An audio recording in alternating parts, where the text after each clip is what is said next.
Mr. Eddie Lobo, Mr. Matthias Vaz, whom I know for a very, very long time,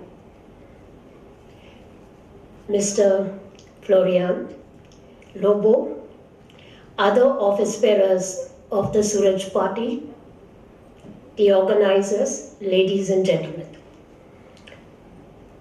At the outset, I am highly appreciative of the fact that the organizers have asked me to speak on a subject which has been close to my heart for decades, that is education.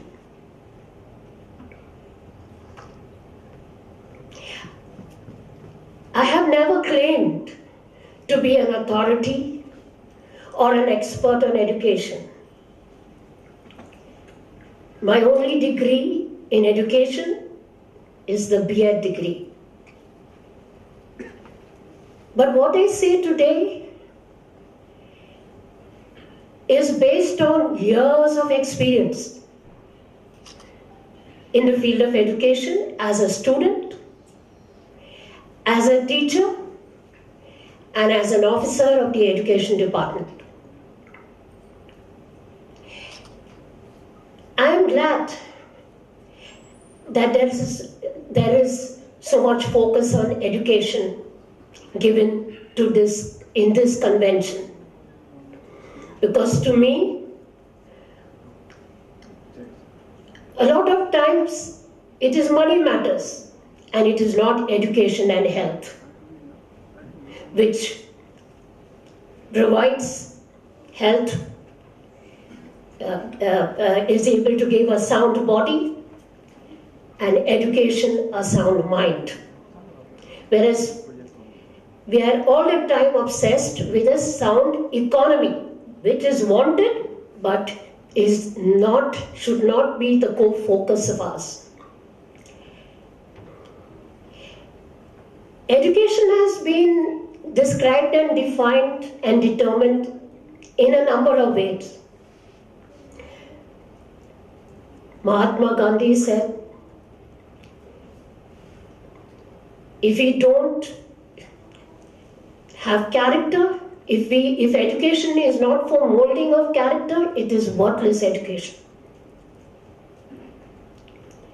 There are others, and especially those who are authorities in the field of education, who believe that the focus is on knowledge, on skills, on habits, on values, etc.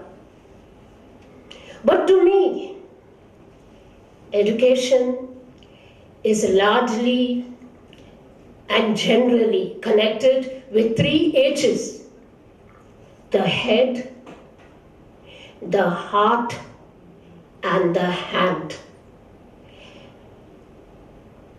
Presently, education gives most of its focus to the head, and especially the cognitive part connected with the head. But for a holistic approach to education,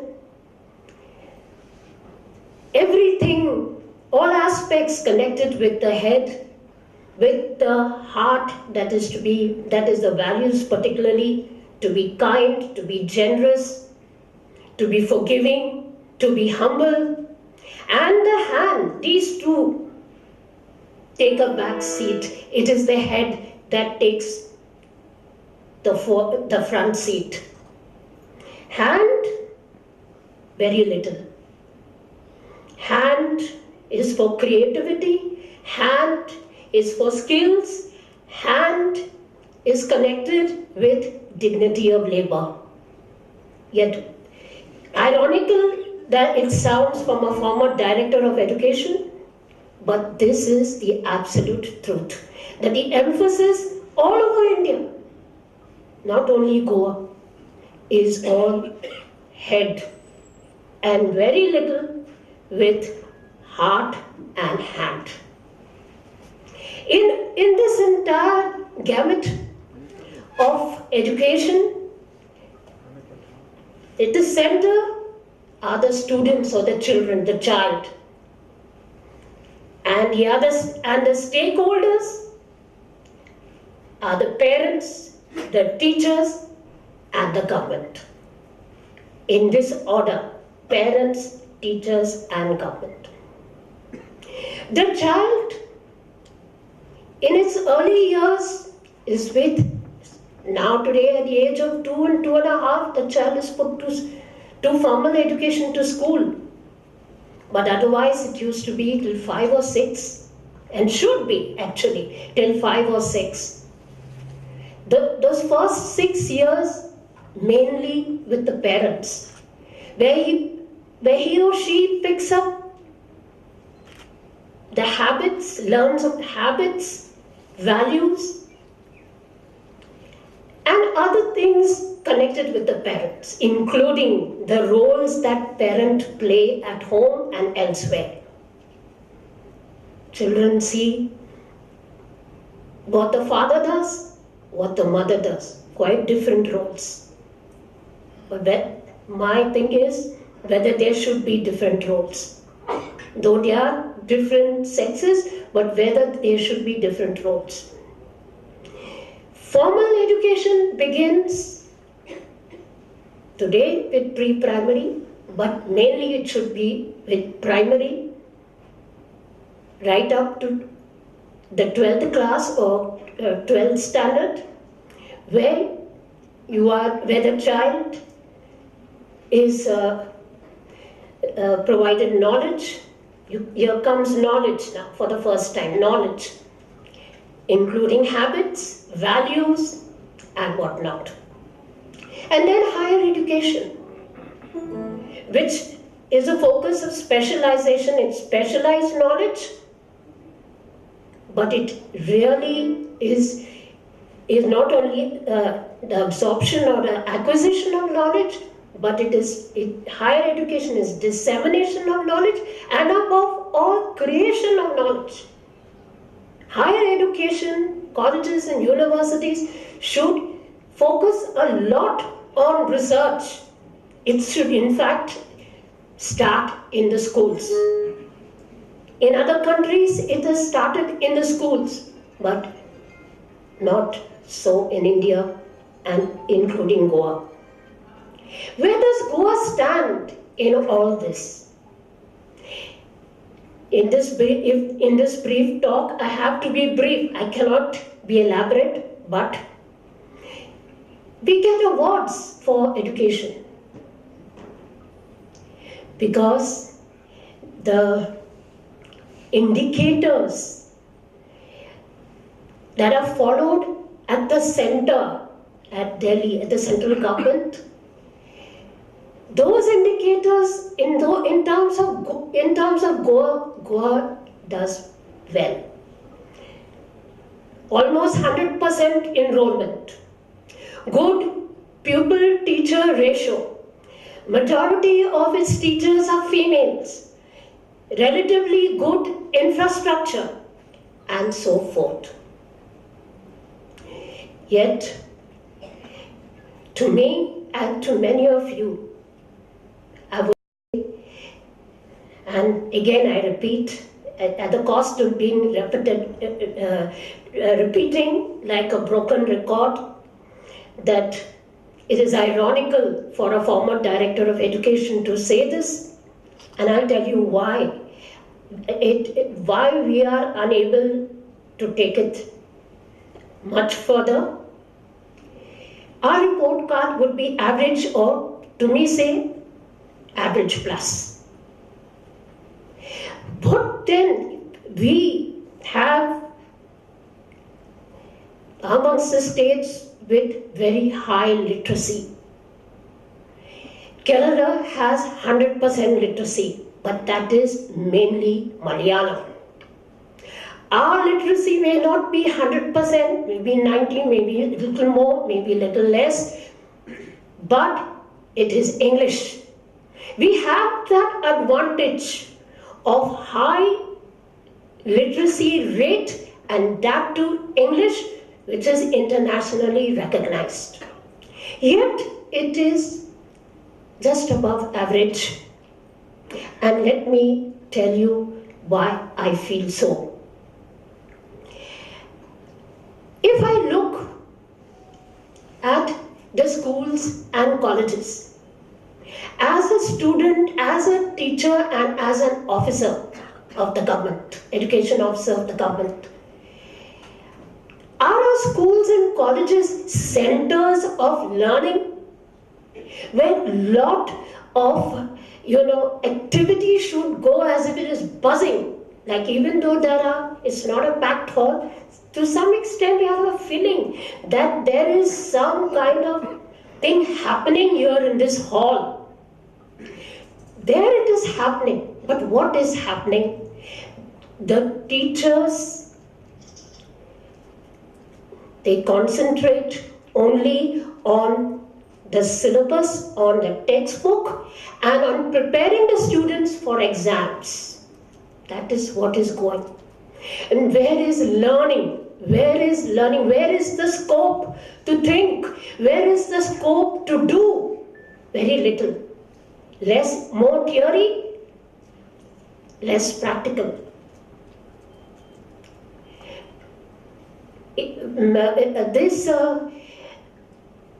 Now as we are on the brink of 7th Pay Commission, we know that teachers, that is the motivation.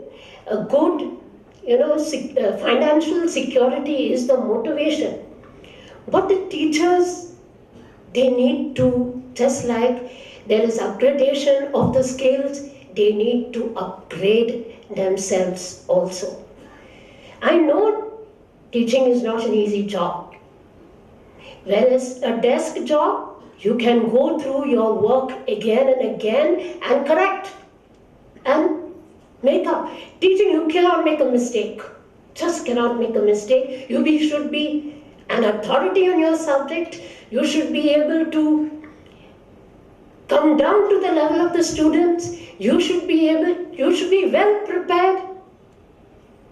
Make it simple. See that every student has understood what you have. But what the teacher does is that has planned that this is to be completed in that period or in that lecture, and completes it without even finding out whether the students have understood. In schools, it is question and answers, and in colleges, it is notes. I'm not saying all teachers do it. I have also taught till college level. I don't say all teachers do it. But this is the fashion and the fad. And therefore I seriously put before you that whether rote memorization or rote education should continue is a question before the organizers, before the party, whether rote education should continue. Coming to parents, whom I said were the first, one of the most important stakeholder. Parents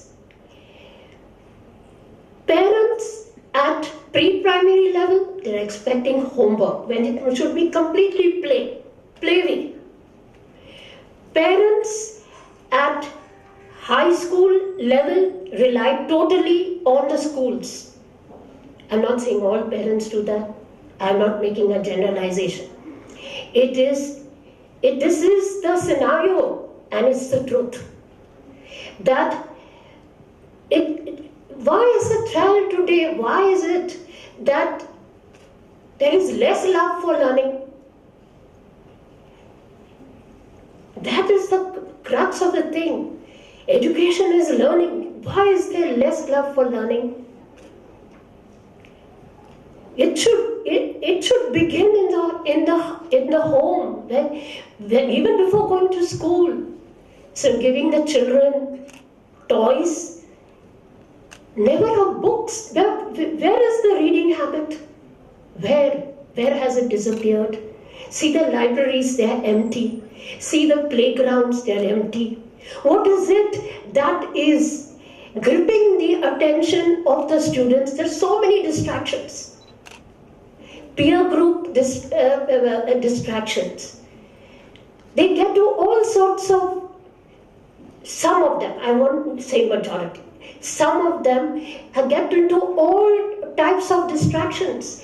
The cell is the current distraction all the time. If you see, go anywhere, sit in a bus, sit waiting to meet the doctor, go anywhere.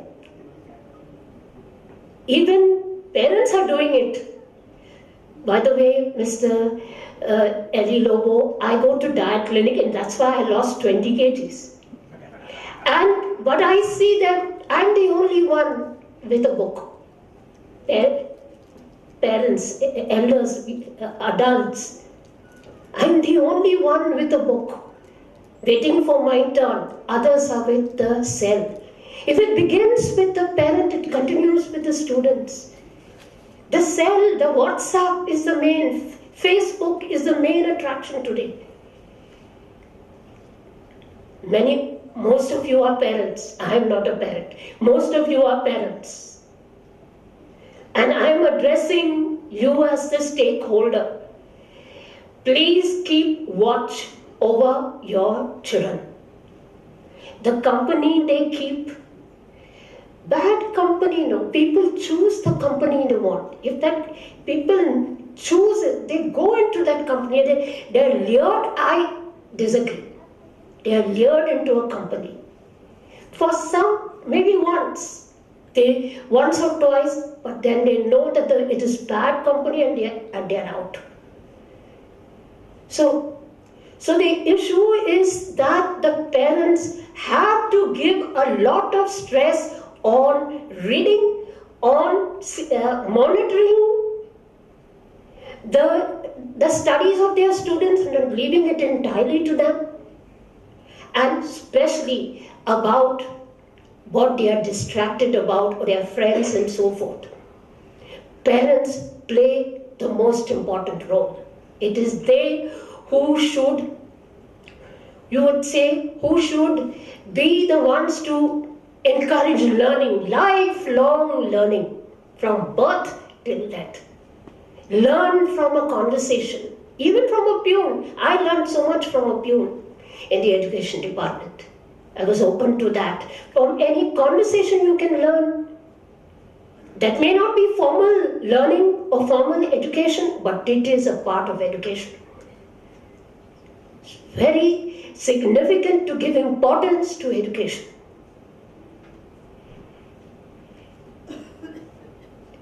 There is this, from parents itself, they dislike the idea of a full day school.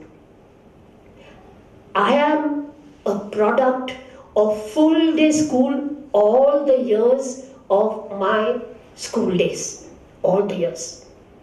From standard 1 to 8 in Karachi, full day, St. Joseph's Convent, and from 9th to 11th in Luke's Convent, Saligaon. Years ago there was full day, and there was no problem. Full day school, there is absolutely no problem. All kinds of excuses will be given.